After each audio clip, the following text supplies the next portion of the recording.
Oke, Assalamualaikum warahmatullahi wabarakatuh. Balik lagi di channel Hani Rosida ini bersama gua, pemilik channel ini. Di hari yang sudah malam di Jakarta, tapi kita lagi punya tamu yang cukup jauh dari negeri Kapten Tsubasa. Ya, sesuai judul, kita akan mengundang di sana. Apa kabar, Sidik Hasuro? Halo, Hani. Baik. Aduh, Canggih akhirnya sekali ya. ini punya channel. Sulit sekali ini. Padahal waktu hanya berbeda waktu 2 jam saja ya. Betul. Oke, mau gue atau lu aja yang memperkenalkan diri? Aku dulu. Kalau kamu perlu tambahan nanti ya udah tambahin. Oke, Gimana? silakan. Halo pemirsa. Saya perkenalkan, saya Sidik, temannya Hani. Oh ya, terima kasih sudah Sangat mengundang definitif ya. di acara hari ini. Ini itu apaan? Enggak, ini Apa rutin teman bicara. Judulnya teman teman bicara? bicara, iya. Oke. Apa aja lah pokoknya. Tapi ya ngomongin apa yang gue suka aja sih. Nah, kebetulan jadi latar belakangnya adalah kemarin itu gue lihat postingannya Sidik. Dia lagi posting, nah jarang-jarang nih. Orang tuh jarang-jarang sebenarnya posting gitu ya kan. Sebagai statusnya mahasiswa S3 di Waseda University. Serius banget ya. Bukan, Tohoku, boy. Oh, Tohoku. Oh, Waseda Master Degree ya. Oh, gitu. Betul. Kita Hmm. kelihatan gak akrab gini. Karena gue kirain lu balik Waseda. Astaga. Gimana, mau retake? Gak usah lah. Ya, pokoknya yang Oke. pasti di Jepang lah. Dengan bidangnya apa bisa disebutkan? Sekarang biomedical fluid dynamics, kurang lebih. Oke. Jadi, Jadi kira-kira fluid dynamics, fluid mechanics di bidang biomedical. jadi itu gabungan ini ya, multidisiplin sekali ya. Lumayan. Lumayan. Tapi poinnya bukan itu ya. Poinnya adalah kemarin Sidik memposting tentang satu program beasiswa yang terus langsung gue balas di Instagram story-nya. Punya siapa nih? Terus dia bilang ternyata punya ya inisiasi dia dan teman-temannya lah. Maka dari itu mari kita gali lebih lanjut. Nah, setelah gue repost postingan lu yang itu, for your information itu udah banyak yang DM ke gue mau ikutan. Terus gue sampai bingung sendiri. Oh, ini kuotanya berapa ya? Sok-sok posting gitu. Mari kita dari awalnya dulu ya. Jadi sebenarnya apa latar belakangnya? Awal ceritanya gimana tentang si program itu? Jadi ini temen aku waktu dulu di masa S2 dulu beberapa tahun lalu 2012-13 itu punya nenek namanya Mak Ili. Terus beliau meninggal dan para cucunya ini beberapa, jadi dia adik kakaknya mereka bertiga itu ingin kayak memperpanjang apa Legacy. legacy dan juga amalan gitu dari Maili ini, dari nenek mereka ini. Nah, terus ya udah, karena kebanyakan mereka akademisi, maksudnya sekarang lagi pada PhD juga. Gue lihat sih Terus mereka profilnya di berpikir, website. akhirnya bikinlah beasiswa ini gitu, untuk membantu edukasi di Indonesia gitu. Jadi sebenarnya apa ini adalah amanat neneknya mereka untuk membuat program semacam ini? Enggak sih, ide merekanya aja, Bu. Kalau yang dari aku tangkep. Jadi neneknya nggak berpesan yang tolong buatkan beasiswa, enggak juga. Jadi sebenarnya fungsi kamu apa, Dik? Nah, setelah itu di awal kayaknya 3 bulan pertama gitu, temanku ini ngepost tentang ini, dan di momen itu lagi kayak merasa kurang kurang gaul. Kebanyakan di sini gitu nggak mikirin kayak ingin nyari-nyari kegiatan positif untuk mengisi waktu luang gitu. Terus ikutan dong gitu. Kayaknya sebelum pandemik dikit gitu. Ikut gabung dalam artian lo ikut nyumbang atau lo ikut jadi mentor nanti para penerima beasiswanya juga?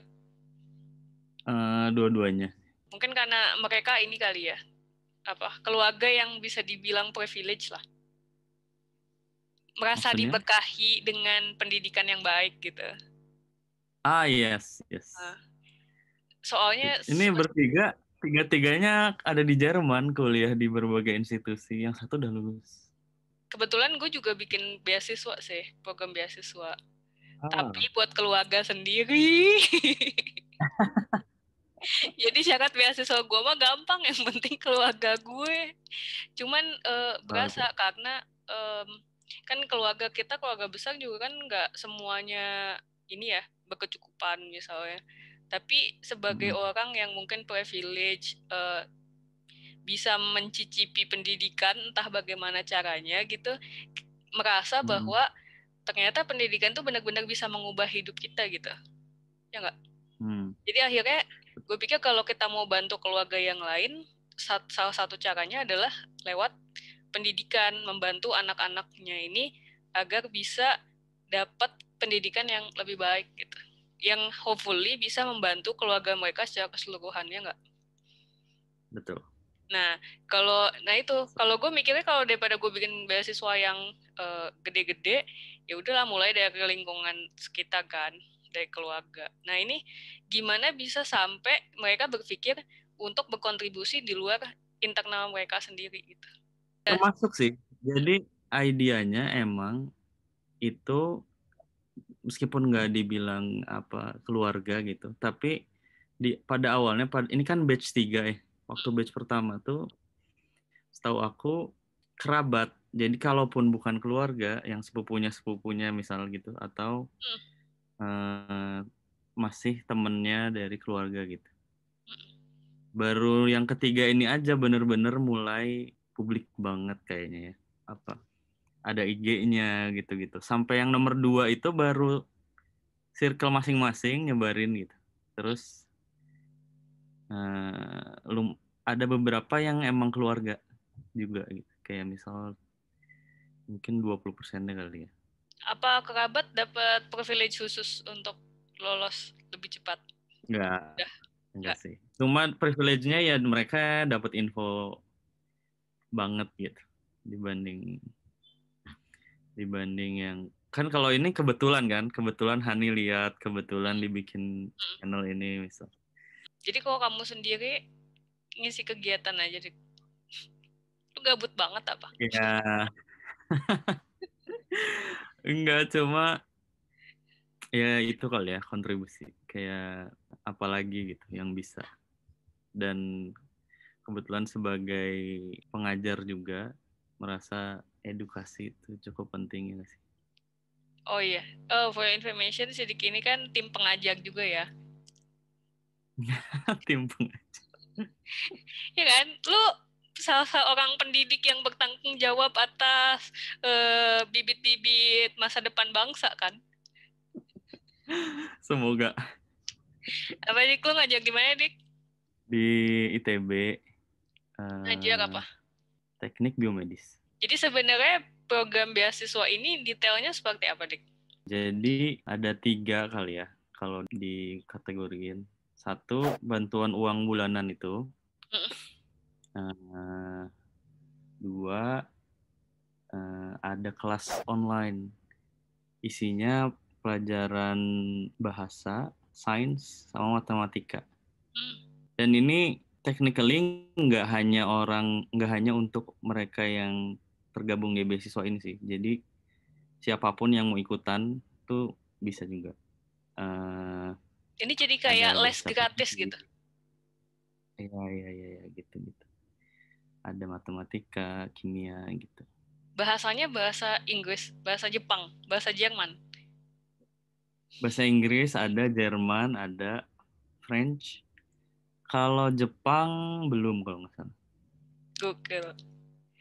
Jadi selain fasilitasnya untuk para penerima beasiswa itu selain bulanan juga fasilitas les ada satu lagi yaitu nanti setiap anak dapat kayak kakak asuhnya, kayak mentornya, kayak yang Jadi akan one on one.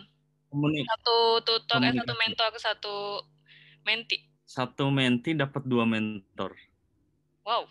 Nah, nanti kayak berkala ketemuan, terus misalnya cerita-cerita tentang sekolahnya, lagi ada kesusahan apa, terus misalnya apa, sambil ngebahas rapotnya, misal kamu kayaknya di sini agak kurang, kenapa, sebagainya. Plus sama orang tuanya juga berkala juga, tapi beda waktu.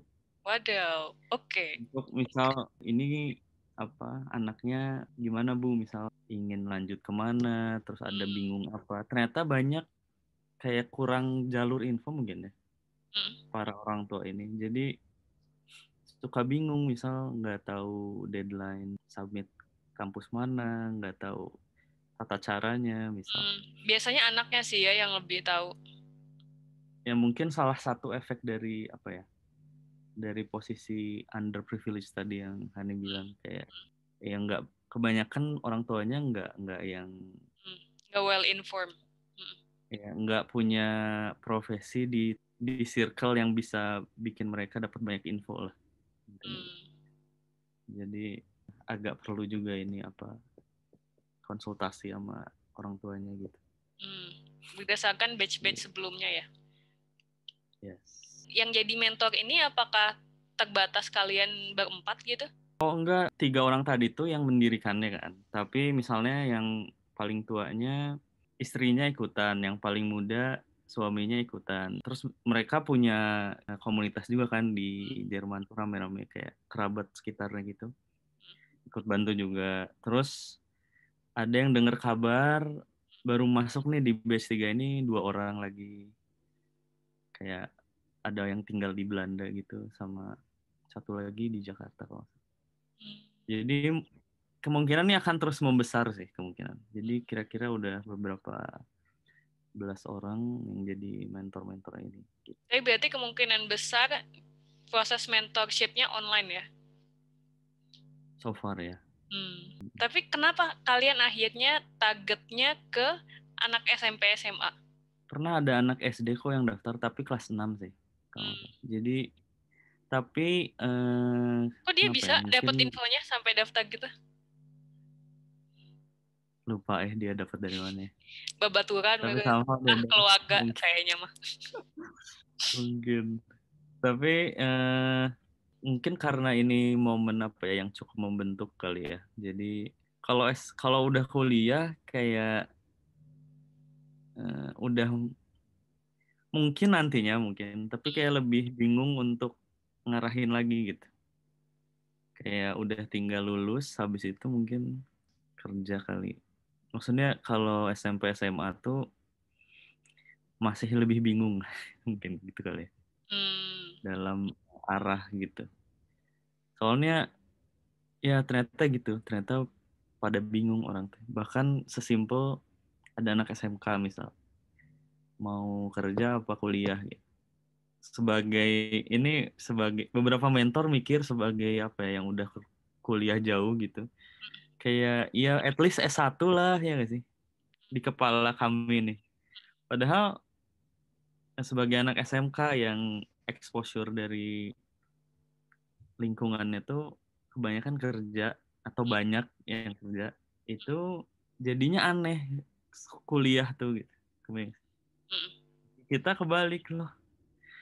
Kenapa? Karena Kerja, kenapa mereka nggak kan kuliah? memang dipersiapkan untuk jadi tenaga kerja. Entah kenapa kami mikir kalau untuk jangka panjang itu mending S1 lah gitu. Dan akhirnya Tapi si anak SMK ini pada akhirnya kami cuma bilang apa, yang nyaman aja, jangan sampai kepaksa di ini atau di itu gitu.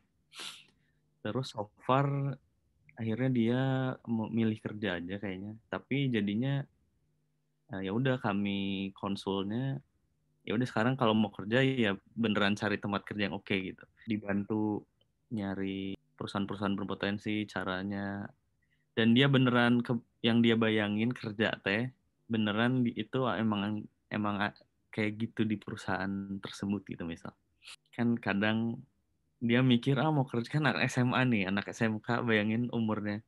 Terus dia mikir pengen ini kerjanya. Terus dia bayangin sebuah perusahaan kan. Pas masuk tahunya enggak, gimana? Bisa kan?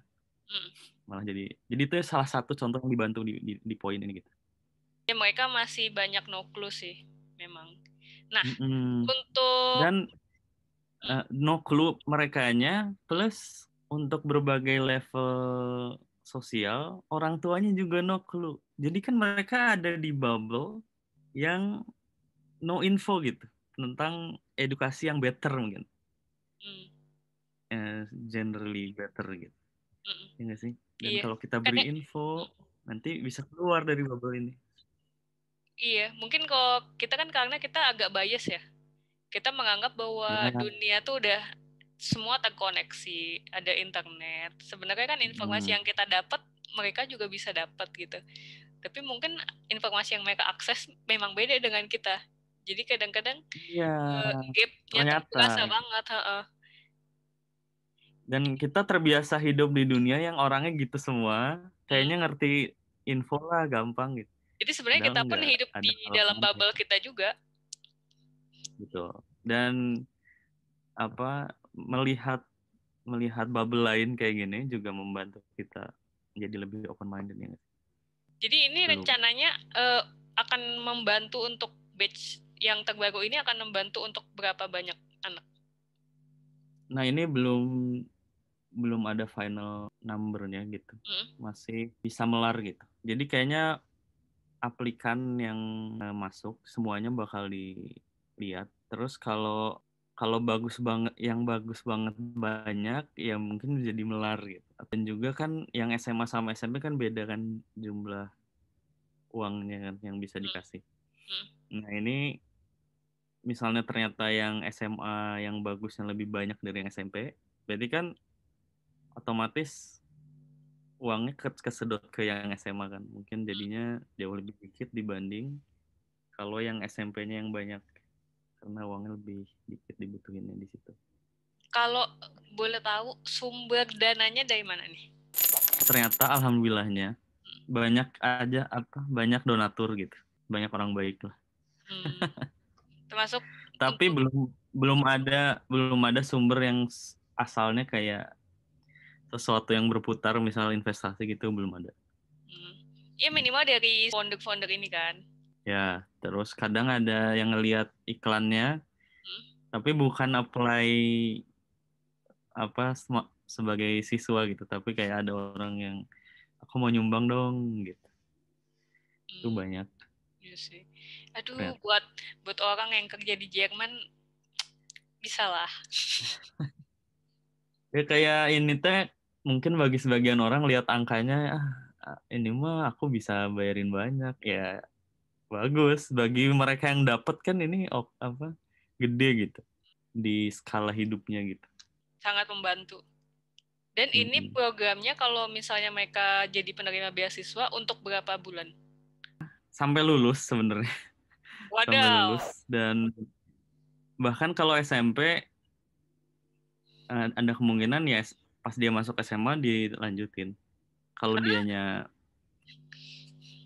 dianya masih mau dan ikut terus si acara-acaranya kayak mentoring apa tadi ya konsul Mentorship. itunya, terus Jadi dia mentorshipnya, disiplin terus ngikutin semua program. kelas-kelasnya.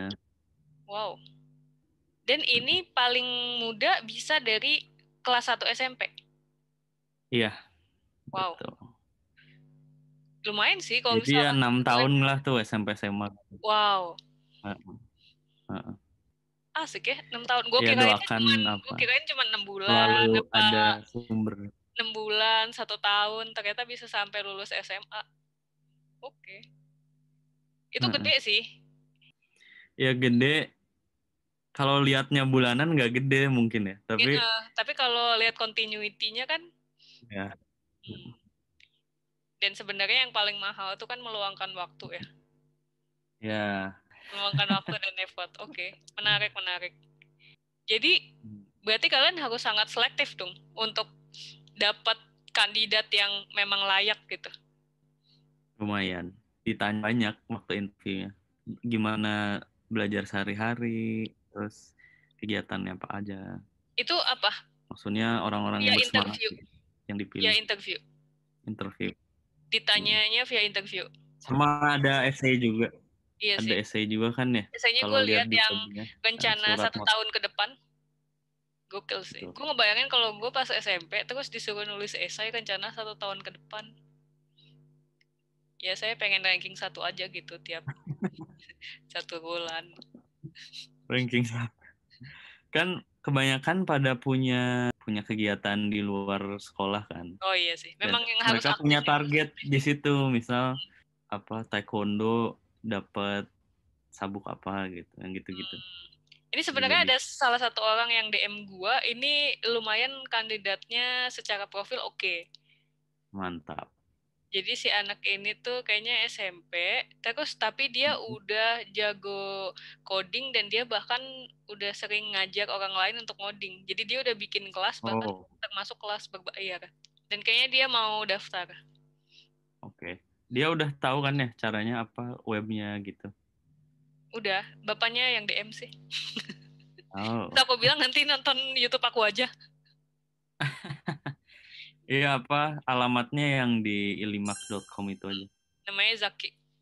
Hai Zaki, nanti jangan lupa daftar. Ini calon mentornya dari AA Sidik. Ditunggu ya, Zaki.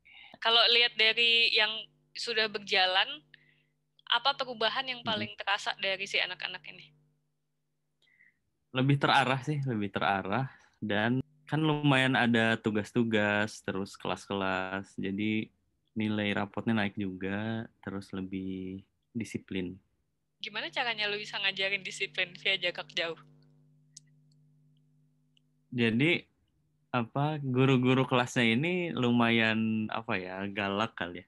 Ada PR segala macam, terus misalnya nggak fokus sedikit atau mereka misal nggak jelas, nggak ada kabar gitu.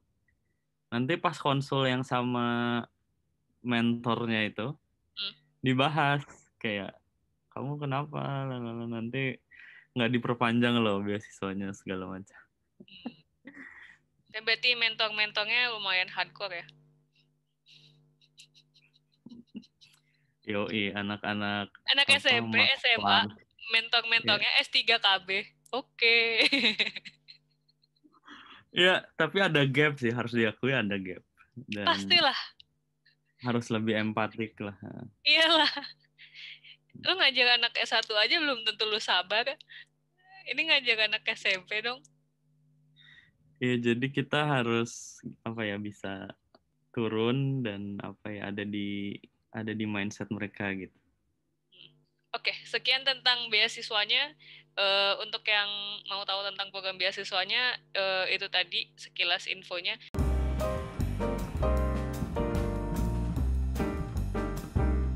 Sekarang kita akan topik tambahan ya. Ini topik tambahan untuk yang berminat saja.